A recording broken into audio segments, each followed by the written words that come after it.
Sou Marica Gidali, nasci em 1937. Meu pai, Bela Gidali, que significa Adalberto, na tradução, e Erzsébet Goldstein, minha mãe. Tenho 3 irmãos, Agnes Gidali, a mais velha, eu sou do meio, e meu irmão Pedro Gidali, que infelizmente já faleceu. Nasci numa época bastante conturbada. De qualquer forma, tenho bons momentos e péssimos momentos.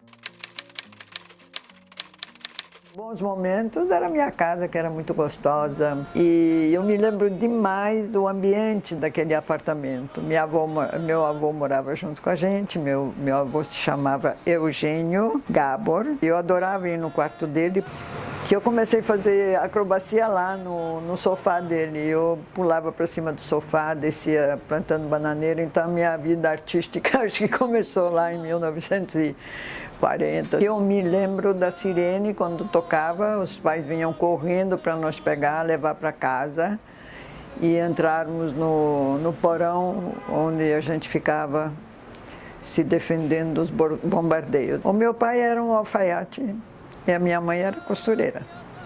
E eles fizeram uma oficina e os dois viviam juntos assim, rei e rainha, muito bonitinhos. 2 guerreiros, sem dúvida nenhuma. E os dois tinham uma vida bastante confortável, financeiramente falando. A minha mãe era judia, papai também era. Eu me lembro que eles acendiam vela na sexta-feira, mas não eram praticantes. São liberais. E nós também fomos criados assim. A gente não tinha essa forma de comer diferente. Eu me lembro que eu fazia jejum. Jejum a gente fazia, era difícil a beça, mas nós fazíamos. Tinha um jantar, depois teve o jejum e a gente contava as horas para poder jantar de novo, né?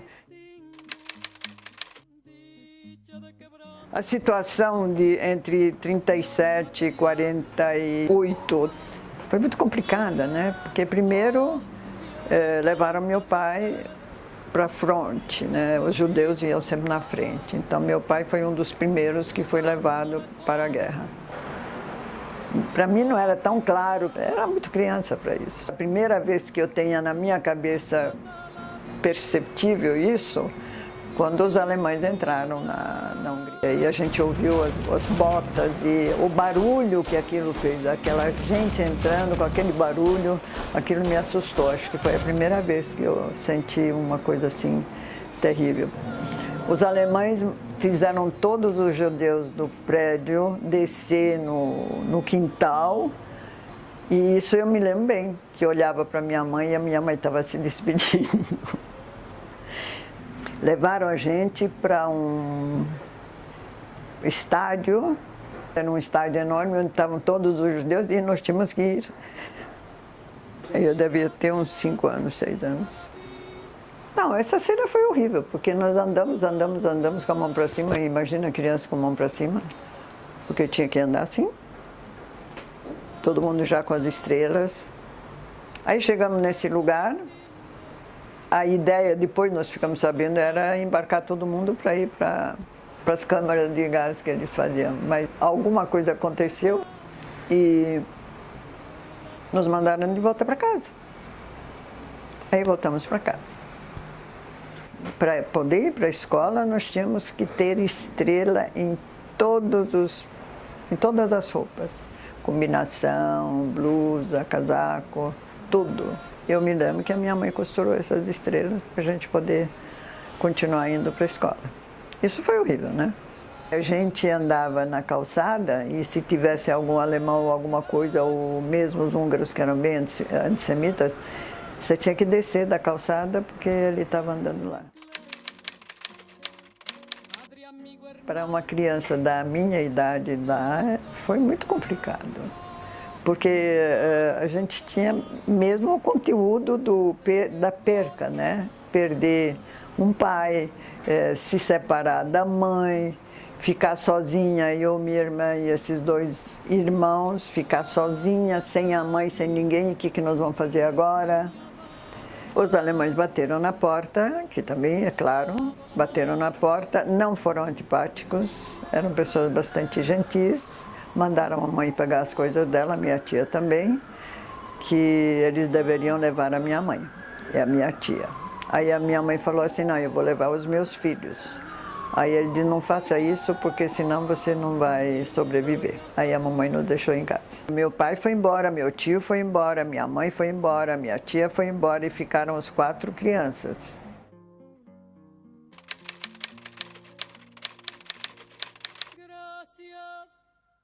E aí sai daquela casa onde a gente morou a vida inteira, que tinha lembranças e tinha coisas boas também, nós tivemos que sair de lá.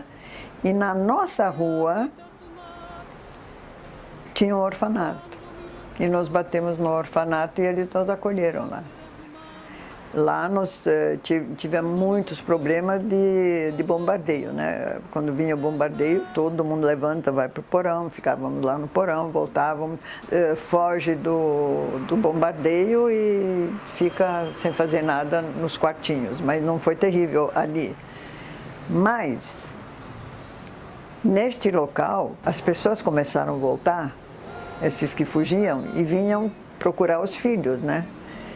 E sempre que vinha a mãe de alguém lá procurar filho, a gente perguntava se não conhecia a minha mãe, a minha tia, não sei o quê. Até que um dia alguém conhecia e sabia onde que estava a minha mãe. E avisou a minha mãe que a gente estava nesse orfanato. E a minha mãe estava no gueto, num prédio que só tinha velhinhos e ela era enfermeira dos velhinhos lá. Aí a minha mãe veio para esse local, nos encontrar, a gente se encontrou.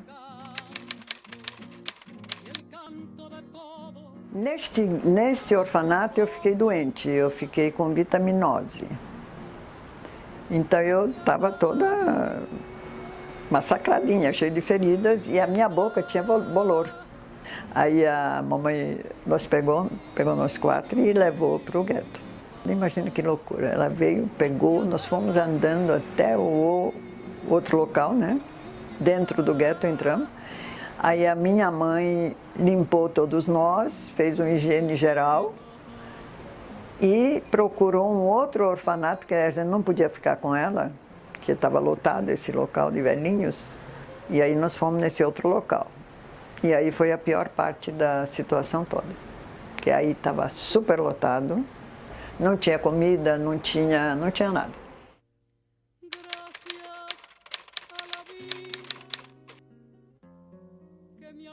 A minha mãe achou que era importante a gente sair de lá por várias razões. Uma, minha irmã que estava doente e tinha a chance de melhorar, e outro, o medo que ela tinha de passar por tudo aquilo mais uma vez.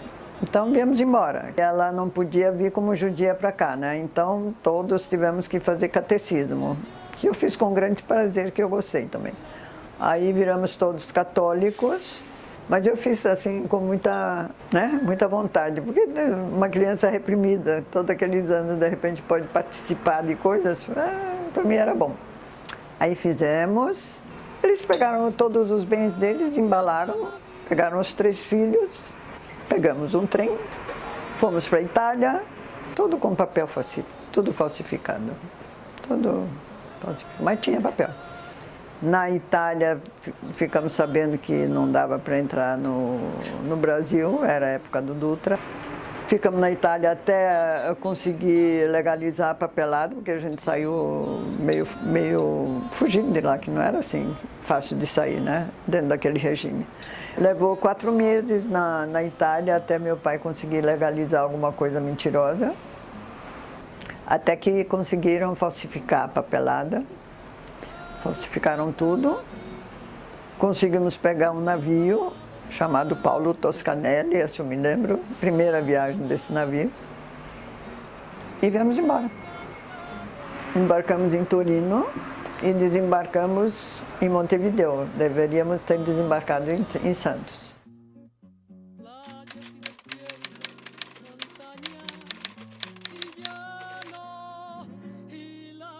Eu cheguei aqui, minha tia estava nos esperando, subiu no navio, não pudemos desembarcar, porque éramos judeus. A mãe era Goldstein, não dava. E fomos para Uruguai. Ficamos 2 semanas no Uruguai com minha tia, até que meus pais resolveram entrar de qualquer jeito aqui para o Brasil. Teve andanças, entramos a pé e, enfim, chegamos em São Paulo.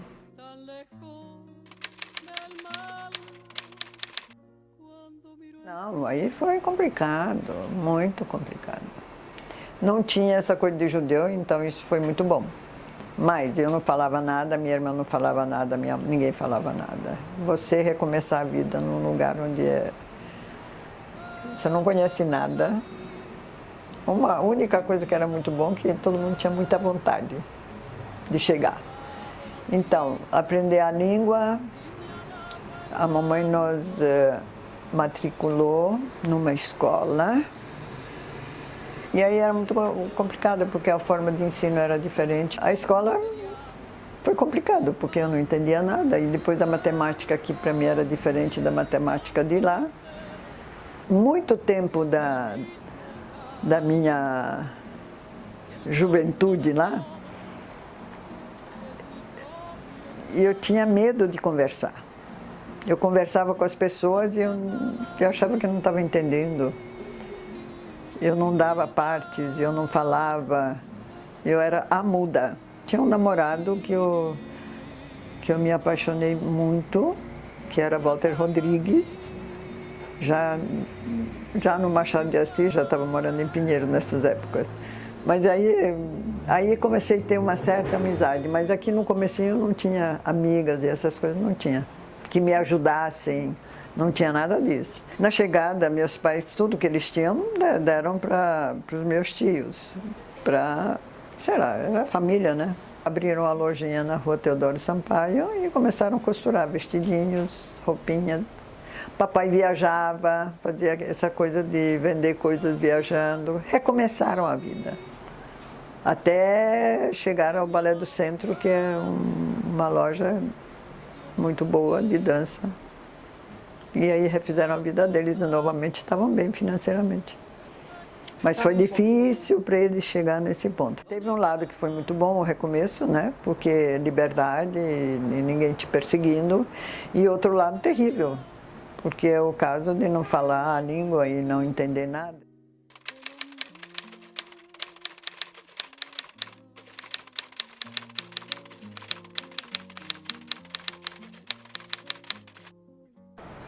Eu cheguei aqui e tinha um professor chamado Origo Abate. Ele me pôs no palco para dançar. Aí eu falei, pô, isso aqui é bom. A gente estava chegando, ele queria que eu dançasse, cantasse, representasse, sapateasse. Eu fazia tudo, não sabia fazer nada. O meu primeiro contato foi subir no palco por causa do Clube Húngaro. Eu adorava aquilo. Todo sábado e domingo tinha ensaios. Aí eu comecei a fazer dança, porque tinha um outro senhor, Jimmy Bate e Pirinene. Era um casal que andou o mundo inteiro dançando em boates. Aí, como a Pirinene, que é a senhora, parou de dançar, o Jimmy Bate, que é o senhor, que é o professor, me fez o partner dele. Aí eu comecei a fazer danças, subir no palco e dançava. Ele começou a me preparar. Até que eu achei que deveria estudar um pouco algo mais seriamente, e aí eu comecei a estudar balé clássico. A bailarina acho que estava dentro de mim sempre, não é que ela apareceu. Eu estava dançando e eu achava que era uma maravilha, eu adorava dançar, então eu era uma bailarina, tanto faz que tipo de coisa. Estava no palco e eu estava gostando daquilo.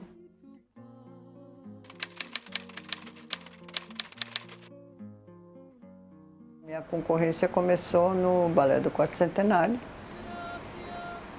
onde passei em último lugar, por uma questão de necessidade, porque um dos balés que seria montado, que é Petrushka, precisava de um elemento que fizesse acrobacia, e a única que fez acrobacia no meio daquelas centenas de pessoas bailarinas era eu, então eu passei em 52, 53. Depois passei para estagiária de 2º grau, depois estagiária de 1º grau e saí como solista. Lutei bastante, chorei a beça. porque tinha bailarinas maravilhosas já feitas lá dentro e eu estava engatinhando ainda. Mas aí eu me fiz, aí fui para o Rio de Janeiro, no Teatro Municipal do Rio, já para o corpo de baile fazendo solos. A década de 60 inteira foi de luta de sobrevivência aí. Entrei no teatro, fazendo coreografia para peças. E aí olha, foi outro recomeço, viu? Que aí eu comecei a trabalhar com um senhor chamado Ademar Guerra, que é um diretor de teatro fantástico, que me fez praticamente intelectualmente, porque eu tive que largar de estudar lá atrás para poder entrar no Balé do Quarto Centenário, porque o Balé do Quarto Centenário era dia inteiro, então foi uma primeira opção. Até que um dia, o Cláudio Petralha, ele veio me convidar para fazer uma peça chamada O Que Delícia de Guerra. Foi muito gozado, porque eu falei, não sei fazer coreografia, não vou fazer não. Se quiser, eu preparo os artistas para dançar. Mas fazer coreografia, não sei. Tá. Aí eu comecei a trabalhar com os atores. Aí comecei a fazer coreografia, estudei bastante, fiz. Acabei sendo assistente de direção. Foi muito bom, O Que Delícia de Guerra, em sentido de correlacionar com minha vida anterior.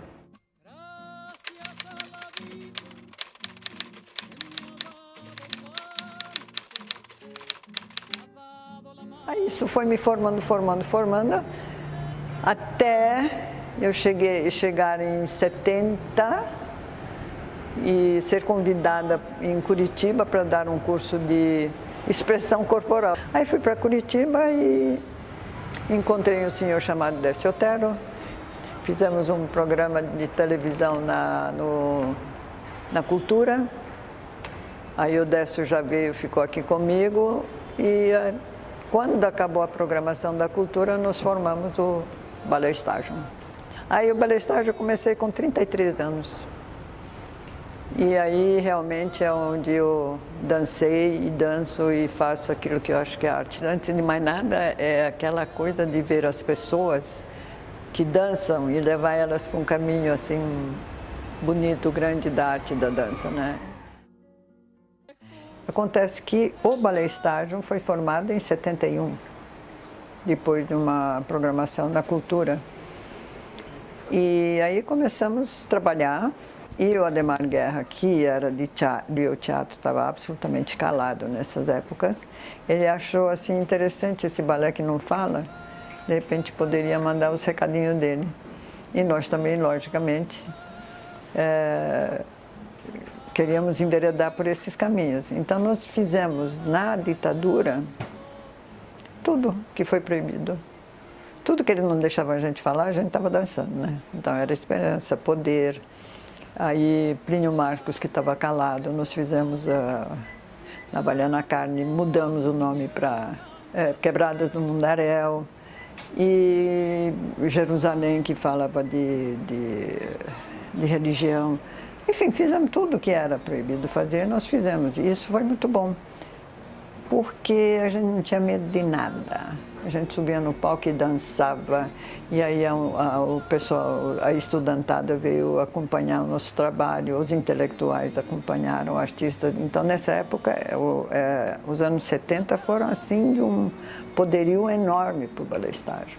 A dança em si nunca foi censurado. A peça Hair que nós fizemos foi censurado várias vezes, e foi muito feio o que aconteceu, porque a peça em si não tinha a menor razão para ser censurado, mas a peça Hair sofreu censura por causa do nu artístico. E foi uma vergonha aquilo, porque fizemos a primeira censura, pediram a segunda censura, a terceira censura, todos os censores queriam assistir o nu artístico. Mas olha, era um problemão isso aí. E não foi censurado, logicamente.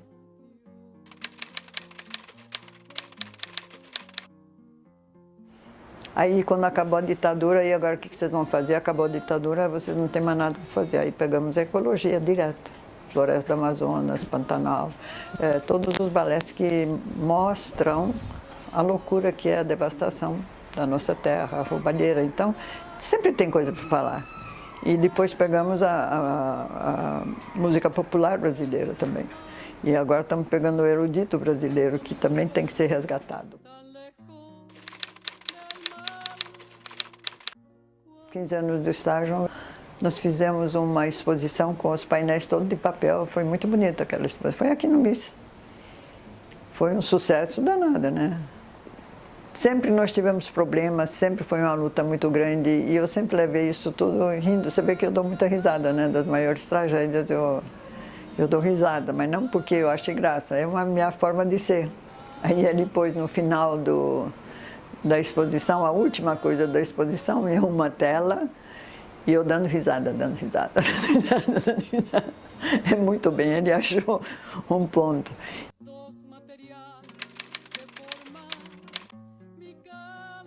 Marica é essa pessoa que, com toda essa bagagem que veio, tem necessidade de dividir as suas coisas com alguém. Nada melhor do que a dança, porque a dança ela lida com música, ela lida com a beleza, com a criatividade, com a disciplina, com a harmonia. A dança ela impregna na pessoa, né? E ela dirige a pessoa para os lados positivos e não negativos. Quando eu trabalhei na FEBEM, uma das coisas que para mim era claro, que se eu fizesse eles respeitar a sua própria casinha, dificilmente ele desrespeitaria a outra casa.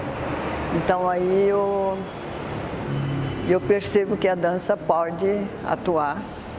Eu não sou aquela judia que ficou se amargurando e reclamando, eu não sou essa. Eu sou aquela que viveu, está aí dentro, ninguém vai tirar isso de mim. Mas eu acho que, eu até digo isso, eu fui preparado para um trabalho que eu estou fazendo, porque é corta bamba, né?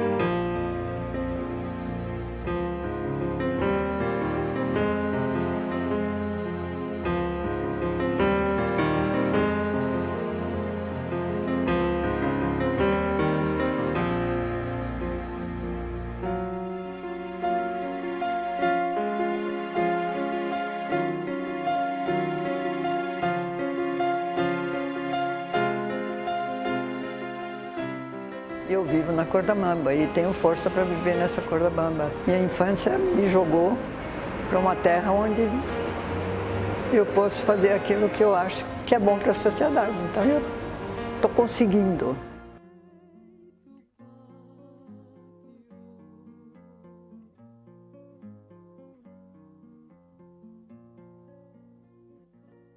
Gracias a la vida que me ha dado tanto, me dio el corazón